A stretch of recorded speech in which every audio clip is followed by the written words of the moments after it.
Magandang araw po sa ating lahat mga kaalbularyo. As always, to God be the glory.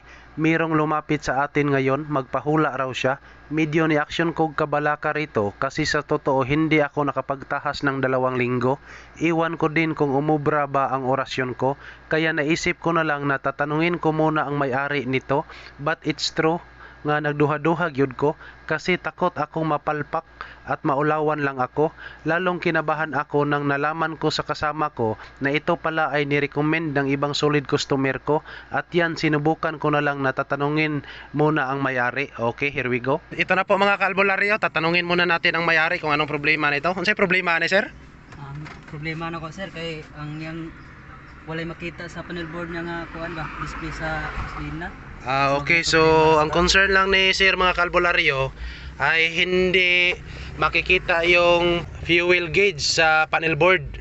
So ngayon mga kaalbularyo, tingnan natin, try natin. Yan. So naka-ignition na yan, paandarin natin yung makina.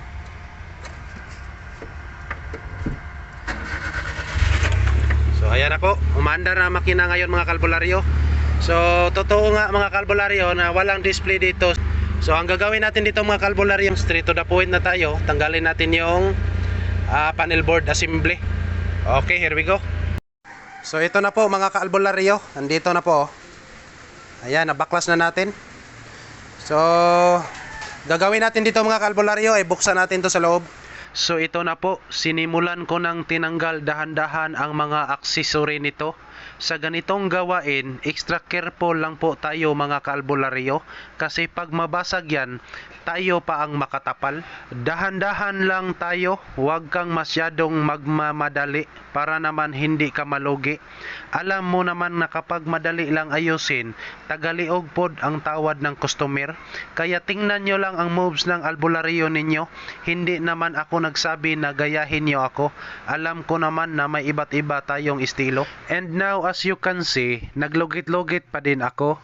Pinukusan ko lang talaga para maayos na. At sa ganon, makatake home na naman ako ng 1,000. Alam niyo naman mga kaalbularyo, kahit mahirap lang kami, sobrang masaya naman ang pamilya ko. At sa sobrang hirap ng buhay, palagi na lang kaming kumakain ng lechon inasal.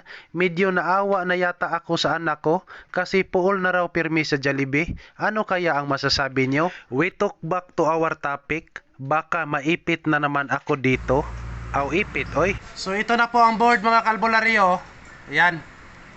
Ito ang board. Yan.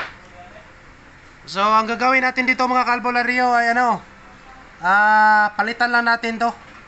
Itong 4 na kapasitor sa loob, ito papalitan lang natin to.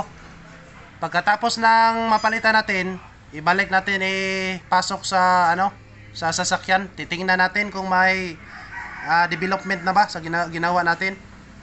Okay. So ayan na po, binunot ko na ang mga kapasitor nito.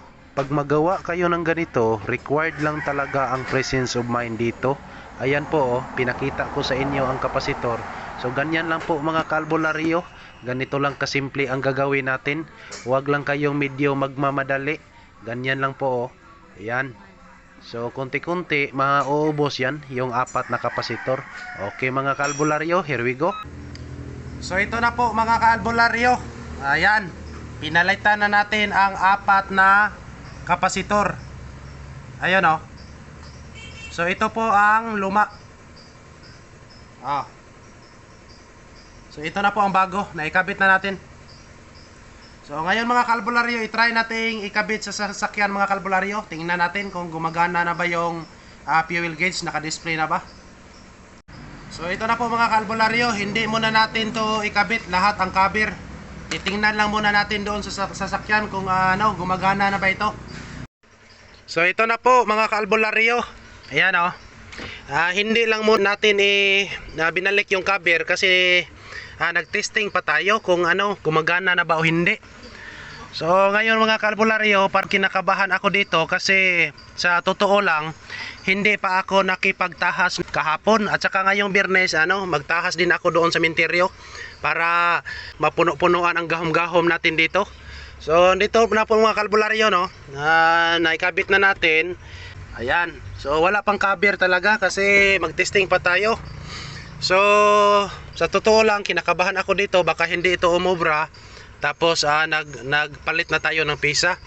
So before pa natin to i-on ang ignition natin mga kalbularyo, mabuti na talaga na mag-orasyon muna ako. Sandali lang mga kalbularyo ha, mag-orasyon lang ako. Orasyon palumpayat di ka makurat. Orasyon palumpayat di ka makurat. Okay. So ngayon mga kalbularyo, natapos na tayong nag-orasyon. So proceed na tayo. Hindi na tayo magpadugay-dugay dito. Ayan oh. Okay, ignition on. So focus lang tayo dito mga kalbularyo kasi dati hindi yan nagpa-function, di ba sir? Walang display. Apo. Okay, tingnan natin. So ignition on tayo. So ayan. So success na tayo mga kalbularyo. Nakita nyo na nag-display na tayo. Start engine tayo. So ayan mga kalbularyo. So ngayon mga kalbularyo, nakita na natin na nag-display na ang ating fuel gauge. So ganyan lang ang ginawa natin mga kalbularyo. Ganyan lang kasimple. Ayan o. So ayan. So ganyan lang kasimple mga kalbularyo. Okay. Maraming salamat po. So success na naman tayo dito mga kalbularyo. Okay na sir? Okay na sir? Ay, salamat sir. Okay. Maraming salamat po mga kalbularyo. To God be all the glory.